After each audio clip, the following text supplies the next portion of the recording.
기도하고 일하라. 하나님 나라를 위해 쓰임받게 하소서.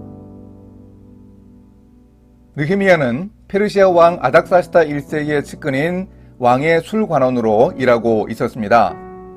바사왕 고레스가 유대인들을 고국으로 돌아가게 하여 수르바벨의 인도 아래 1차 귀환을 했습니다. 79년이 지난 후 제사장 에스라가 유대인들을 이끌고 두 번째 귀환을 했습니다. 그로부터 12년이 지난 때가 느헤미야 1장의 상황입니다. 느헤미야는 얼마든지 편하게 살 수 있었지만 유다 백성들과 예루살렘 성의 형편을 듣고 눈물 흘리면서 며칠 동안 금식하고 기도했습니다. 첫째, 조국의 안타까운 현실을 위해 기도하다. 예루살렘 성벽이 무너지고 성문이 불탔다는 소식에 느헤미야는 먼저 하나님께 금식하며 기도했습니다. 하늘의 하나님 여호와, 크고 두려우신 하나님이여, 주를 사랑하고 주의 계명을 지키는 자에게 언약을 지키시며 긍휼을 베푸시는 주여, 간구하나이다. 느헤미야는 조국의 현실을 안타까워하기만 하지 않고 하나님께 기도했습니다. 우리도 나라와 민족을 위해 기도해야 합니다. 시내산에서 율법을 받을 때 우상 숭배한 백성을 위해 모세는 하나님이 기록하신 책에서 자신의 이름을 지워버려 달라고 기도했습니다. 바울도 자신이 저주를 받아 그리스도에게서 끊어질지라도 형제와 민족을 구원해 달라고 기도했습니다. 모세와 바울의 기도에는 동족에 대한 안타까움이 스며 있고 그 문제를 하나님께 전적으로 의뢰하는 신앙도 담겨 있습니다. 이런 믿음이 오늘 우리에게 필요합니다. 이런 관점으로 우리 민족과 나라의 현실을 바라보면서 기도할 수 있어야 합니다. 느헤미야는 이스라엘 백성이 하나님을 버리고 우상 숭배했던 죄를 회개하며 기도했습니다. 느헤미야는 조국 유다 왕국이 겪은 어려움의 원인을 분명히 알고 있었습니다. 자신을 포함해서 조상들이 하나님 앞에 범죄해서 징계를 받았습니다. 둘째, 왕 앞에서 은혜를 입어 민족을 구하게 하소서. 하지만 하나님의 뜻은 백성들을 망하게 하는 것이 결코 아닙니다. 민족의 우상 숭배를 고백하며 회개하는 느헤미야는 하나님의 말씀을 인용하면서 하나님의 약속을 언급합니다.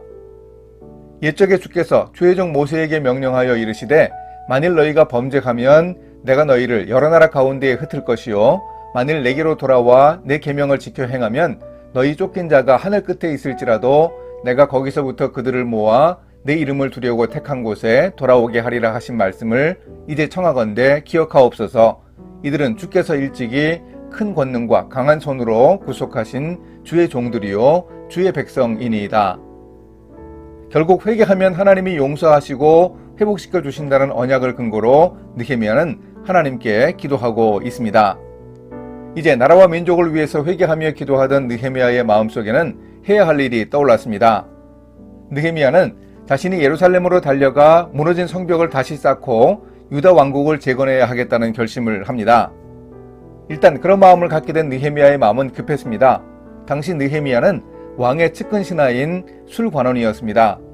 그 일을 계속하고 있으면 문제를 해결할 수 없겠다는 급한 생각이 들었습니다. 그러나 이때 느헤미야는 감정에 사로잡혀 서둘지 않았습니다. 오히려 자신의 지위와 하고 있는 일을 통해서 예루살렘의 회복을 도모할 수 있겠다고 판단했습니다. 그래서 왕에게 인정받기를 기도했습니다. 자신이 형통하여 왕 앞에서 은혜를 입게 해달라고 기도했습니다. 여러 날을 기도한 느헤미야는 4개월 후에 아닥사스다 왕과 대화할 수 있는 기회를 얻었습니다. 오늘도 느헤미야와 같은 하나님의 사람이 필요합니다. 하나님은 하나님 나라의 회복을 위해서 이런 사람을 찾으십니다.